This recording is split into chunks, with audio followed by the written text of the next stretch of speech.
malupit ng ano.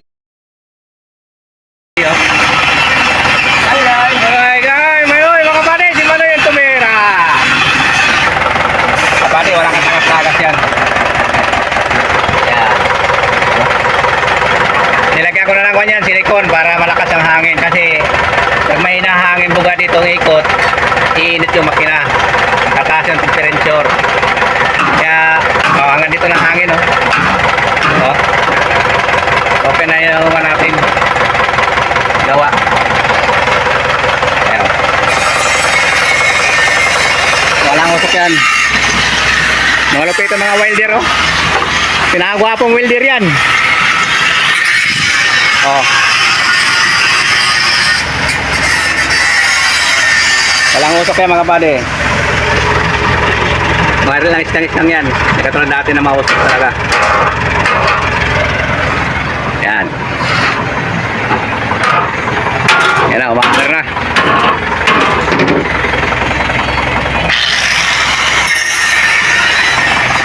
Tahimik ang antar niya, oh. Ultre. Wala pagkapatin natin konti. Siguro mga 6 na oras. Ayan.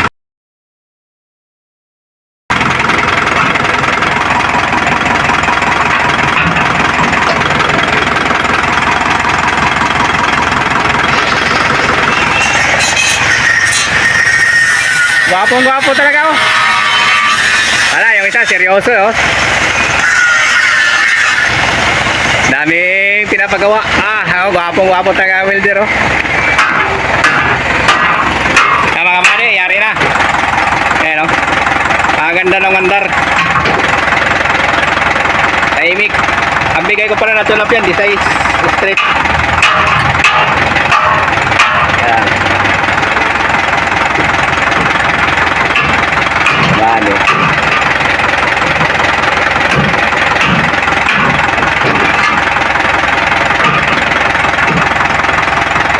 Ito lang ang nito, maganda kasi dito yung ano,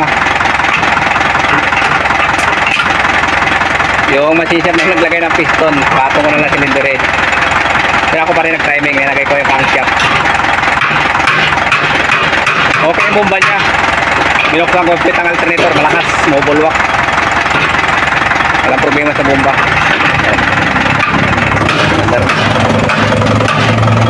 Bali. Good job yung gawa natin, good job. Wala kang tagas-tagas na mga tubig ulan yan. Walang singaw yung gasket rin. Okay na okay yan. Tubig ulan yan. Tubig. Mula kasi kanina, eh. Kining yung andar niya.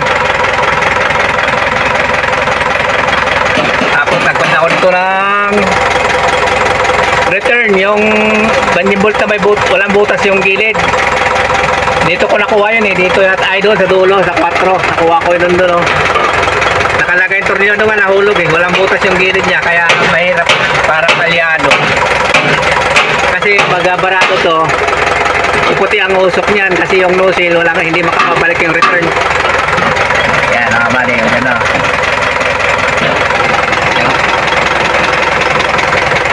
Natahimik ang andar niyan. Yan ang original andar niya.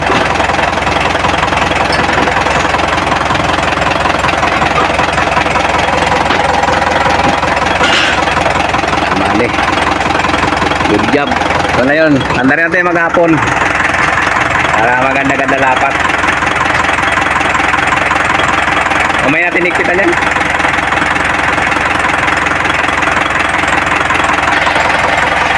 Wala tagas yan. Sabi. Walang biyahe ngayon, may trangkaso yung driver niya, no?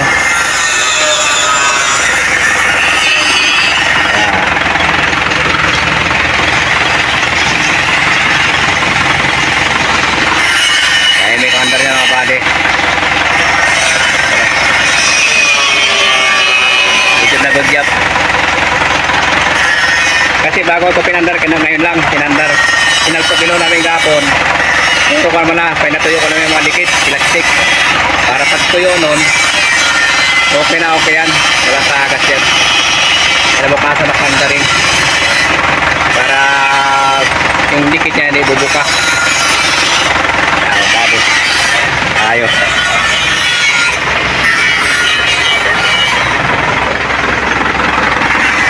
Hindi ko lang nabidyohan to. Kasi walang tagahawak ng camera. Ayun, wala taga sa mga kanya. Tira-tira lang isa kanina. Nalin. Ayun. Ayun, may kamakina. Shit! Ayan pa, di mabiyahe yung truck na yan.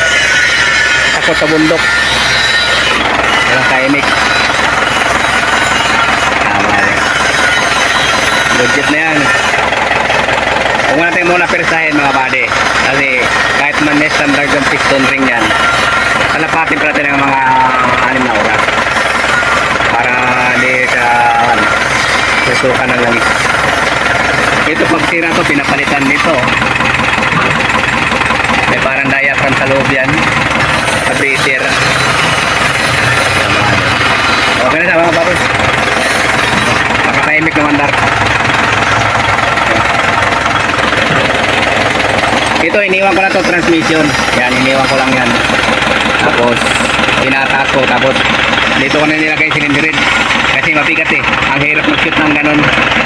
Nakit na lang pinasok. Wala na, di na ako gamit ang kanintro. Kamay-kamay lang. Kapa sa gilid. Bagay, mga pitira sila magagawa eh. Pero yung nagpa-practice, kailangan siguraduhin nyo yung labas sa gilid. Bali 3 kaya 4 na puwang lang sa gilid. Body, ang picture plate niya. Ano?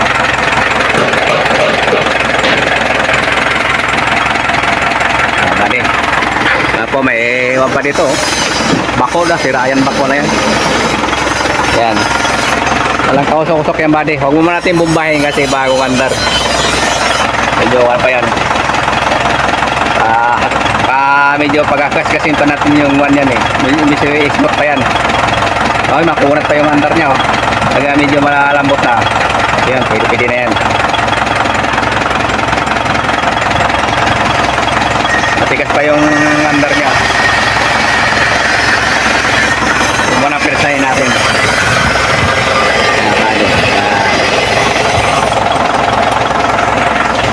Dito binuksan ko yan oh, mubulwak lang ito, ibig sabihin malakas. Kasi yung alam kung buo pa yung kung ito yung gauge nung langis niya doon sa may parang sensor. Ito pinasuka ko dito langis yan oh. Bumupulwak lang ito.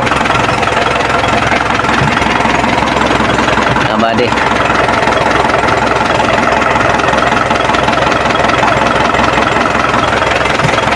Okay, good job, magandang hapon.